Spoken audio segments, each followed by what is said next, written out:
What if I told you that the secret to, building lasting wealth isn't actually about cutting out your daily latte?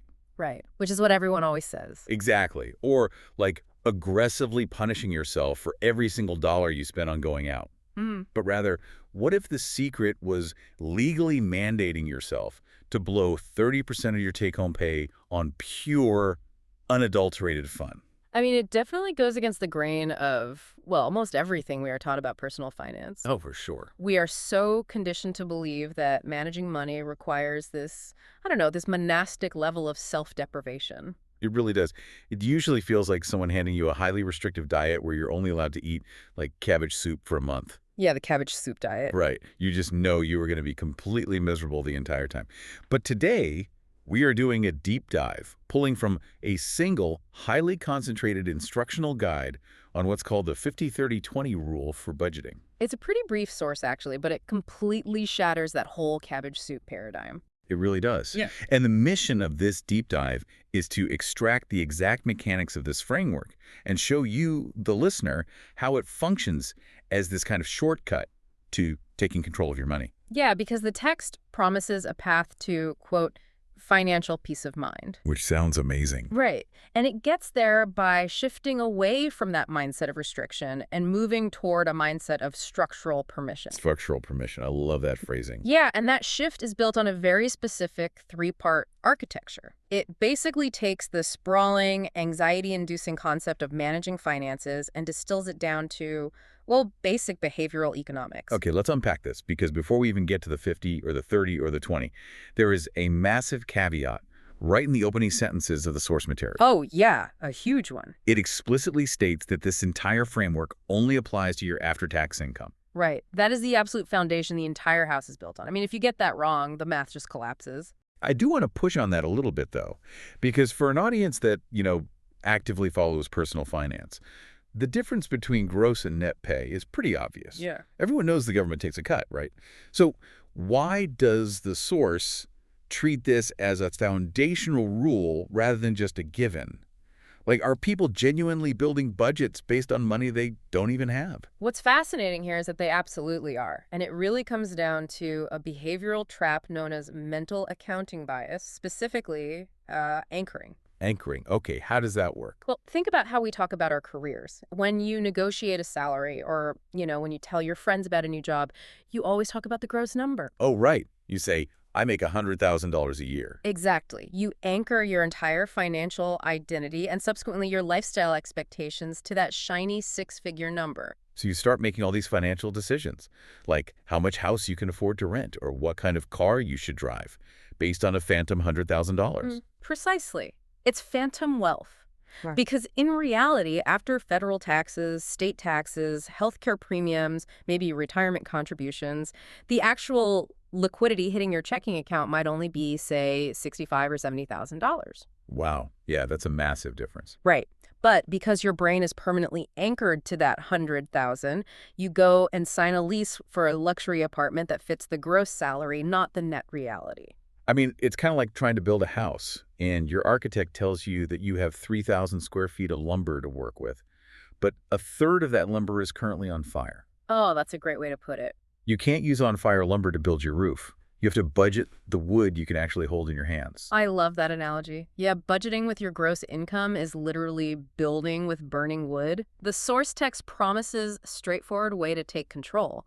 And by forcing you to start strictly with the after-tax money, the usable lumber, it just removes all that phantom wealth from the equation right up front. It just cuts it out completely. Right. It forces a brutal but totally necessary confrontation with your actual liquidity. Okay, so we have our fireproof lumber, the phantom wealth is gone. The logical immediate problem then becomes how we actually divide up the money we genuinely possess. Exactly. According to the text, the absolute priority is sheer survival. 50% of your take-home pay is allocated to what they call needs. Right. The non-negotiable. Yeah, the source explicitly lists essentials like housing, utilities, and groceries. And it's the largest slice of the pie because it represents your baseline. If we connect this to the bigger picture, if the economy tanks or you face a crisis in a given month, that 50% is designed to ensure you maintain shelter, power, and sustenance. Okay, but let's talk about the macroeconomic reality of that for a second. Because looking at today's economy, telling someone to keep their rent, utilities, and groceries under 50% of their net income feels, well, borderline delusional in a lot of major cities. Oh, absolutely. Right. If someone runs the math on their take-home pay and realizes their basic rent is already eating up 60%, how does this rule actually help them? I mean, it seems like it would just induce sheer panic. That's a very fair critique, and it's a tension a lot of people experience when they first try to apply this framework. But that friction is actually the framework functioning correctly. Wait, really? Yeah, it's functioning as a diagnostic tool. A diagnostic tool, Yeah. meaning it's not actually supposed to magically fix the problem. Right. Think of it like an MRI for your finances. If you run your numbers and your basic housing and utilities are consuming 70% of your net income, the framework is flashing this giant red warning light. Like an alarm going off. Exactly. It's telling you that you are structurally vulnerable. You are one unexpected medical bill or one minor income disruption away from complete catastrophe. So it doesn't solve the high cost of rent, but it forces you to acknowledge it. Yeah, it forces you to face the fact that your current fixed cost baseline is mathematically unsustainable over the long term. It totally strips away that illusion that you can just, budget better on the margins. If your fixed costs are that high, you can't clip enough coupons to fix the math. No, not at all. You have to make a macro change, like getting a roommate, moving, or aggressively increasing your income. Exactly. The framework exposes the structural rot. But assuming your housing is within a manageable range, the source introduces another major point of friction within this 50% category, and it has to do with how we actually define a need. Yes. I was just looking at that. The text categorizes groceries under needs, which obviously makes sense. You have to eat to survive. Right. But the text explicitly separates groceries from dining out, which it places firmly in the next category. Which is where human rationalization usually steps in to ruin a perfectly good budget. Right, because where is the boundary? Like wandering down the aisles of an upscale supermarket and throwing imported artisanal cheeses, organic truffle oil, and a $30 bottle of wine into the cart? That all rings up on the receipt as groceries. Oh, totally. So technically, someone could justify stuffing that entire bill into their 50% needs bucket. How does the framework prevent that category from just completely bloating out of control? Well, it requires an uncomfortable level of internal honesty regarding sustenance versus experience. Sustenance versus experience. Yeah. Groceries, within the strict context of this 50% foundational bucket, represent the essential fuel your body requires to function. It is the baseline required to just keep the machine running. So the truffle oil is an experience. The truffle oil is absolutely an experience. I mean, if you allow the definition of groceries to quietly expand to include luxury items, premium ingredients, and, convenience foods, you are basically letting your wants masquerade as needs. Oh, that's dangerous. Very. You are essentially smuggling discretionary spending across the border into your survival budget. And the mathematical danger there is that the 50% bucket has a hard ceiling. Like, if your grocery bill artificially inflates to take up 20 or 30% of your take-home pay, it starts cannibalizing the funds that are legally required for your rent and your electricity. Which totally defeats the entire purpose of the 50% baseline. Sticking rigidly to the text's core definition of essentials is really the only mathematical way to ensure your literal shelter remains protected. So you have to be strict. Yeah. When you are standing at the checkout line, you really have to ask yourself, am I buying this to survive the week, or am I buying this because it's going to make my Friday night significantly more enjoyable? And to be clear, making your Friday night enjoyable isn't a crime in this framework. Not at all. Which actually brings us to the most counterintuitive part of the entire source text. Here's where it gets really interesting. Once the foundation of housing, lights, and basic sustenance is mathematically secured, the source acknowledges that we aren't robots. Thank goodness. According to the text, a massive 30% of your take-home pay is allocated to wants. It specifically lists dining out, entertainment, and hobbies, describing them as fun and enjoyable, but remember, they aren't essential. And this is the pressure release valve we talked about earlier. But wait, I want to dwell on the math here for a second, because the rule allocates 30% to wants, but as we'll see in a moment, it only allocates 20% to savings. Right. In what universe does a responsible financial guide tell you to spend more money on concert tickets and restaurants than on your own emergency fund? That feels wildly irresponsible on the surface. I get that. And on a pure compound interest spreadsheet, you could absolutely argue it is mathematically suboptimal. But personal finance is only about 20% math and 80% behavior. Right, humans are messy. Very. The source text explicitly states that the purpose of this budget is to help balance your lifestyle. If you try to invert those numbers, if you try to save 40% and only allow yourself 10% for enjoyment, you are going to trigger extreme budget burnout. It's the cabbage soup diet again. You'll stick to it for maybe 3 days, and then you'll find yourself at a drive-thru at midnight, ordering literally everything on the menu, because the deprivation inevitably leads to the binge. Behavioral science backs that up entirely. Willpower is a depleting resource. If you spend every single day fighting your own desire to enjoy your life, you will eventually lose. It's exhausting. Exactly. But by creating a fully funded 30% category dedicated solely to enjoyment, this framework completely neutralizes the emotional friction of spending.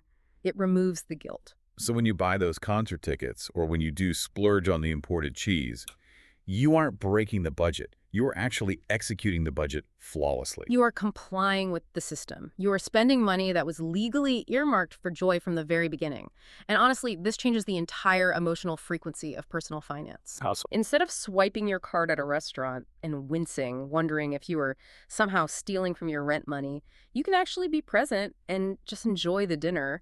You know, mathematically, your rent is fully protected by the 50% bucket. Your future is protected by the 20% bucket, and this 30% is yours to burn however you see fit. It validates the idea that experiencing your life today is a legitimate, funded category, Yeah. not just a failure of discipline. And I think that's really why this rule resonates so deeply with people. It gives you structural permission to be human. It does, but that permission is entirely contingent on the final piece of the equation holding firm. You can't safely fund today's joy if you aren't aggressively protecting tomorrow. Which brings us to the final 20%. The source states this is for savings, and it defines the category as including retirement, emergency funds, or debt payments. It highlights that this is vital for your financial future because it offers security and helps achieve goals. Now, I have to stop you here because the text groups debt payments directly under the umbrella of savings. And so what does this all mean? I really struggle with that categorization. Really? How so? Well, saving is inherently about hoarding capital for the future, right? But debt is the ghost of your past spending. Debt is paying off a vacation you took like 3 years ago. How on earth is paying off the past mathematically categorized as saving for the future? This raises an important question, and to understand why the source groups them together, we have to look past the emotional baggage of debt and look at the cold mechanics of personal wealth. Okay, I'm listening. Think of your financial life as a physical scale. On one side, you have your positive assets, your cash, your index funds, your emergency savings. On the other side, you have your negative weights, your liabilities, credit card debt, student loans, car notes. Okay, assets versus liabilities. Got it. Your true financial health, your net worth, is simply the equilibrium between those two sides of the scale. If you take $500 and put it into a high-yield savings account, you add $500 of positive weight to the asset side. You become wealthier. Right, that makes sense. But if you take that exact same $500 and use it to eliminate $500 of high-interest credit card debt, you are removing a negative weight from the other side of the scale. Oh, I see. Mathematically, the net result on your overall wealth is identical. Your net worth improves by $500 either way. So eliminating a negative is mechanically the exact same as building a positive. Exactly. And in reality, it's often superior. The source text notes that this 20% category is vital to offer security.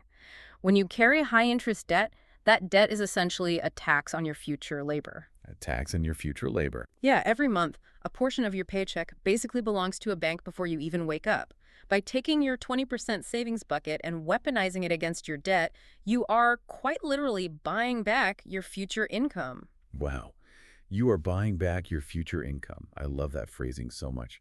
You are aggressively saving your future self from the financial strain of those interest payments. Which serves the identical purpose of building a savings account, right? It creates distance between you and financial ruin. Whether you are stacking up a wall of cash or tearing down a mountain of debt, you are fortifying your financial future. That's why the text groups them together. It makes total sense when you look at it through that net worth equilibrium. Yeah, So we have the theory, we have the philosophy of the 50, the 30, and the 20. But abstract percentages can easily kind of float away from us. they definitely can. The source text actually grounds this by providing a concrete mathematical example, and I think we really need to walk through it to see the reality of how tight these margins can be. Oh, the translation into real dollars is always the moment of truth for this framework. Okay, so the source sets up this scenario. Imagine earning $3,000 monthly in after-tax income. That's the usable lumber. Exactly.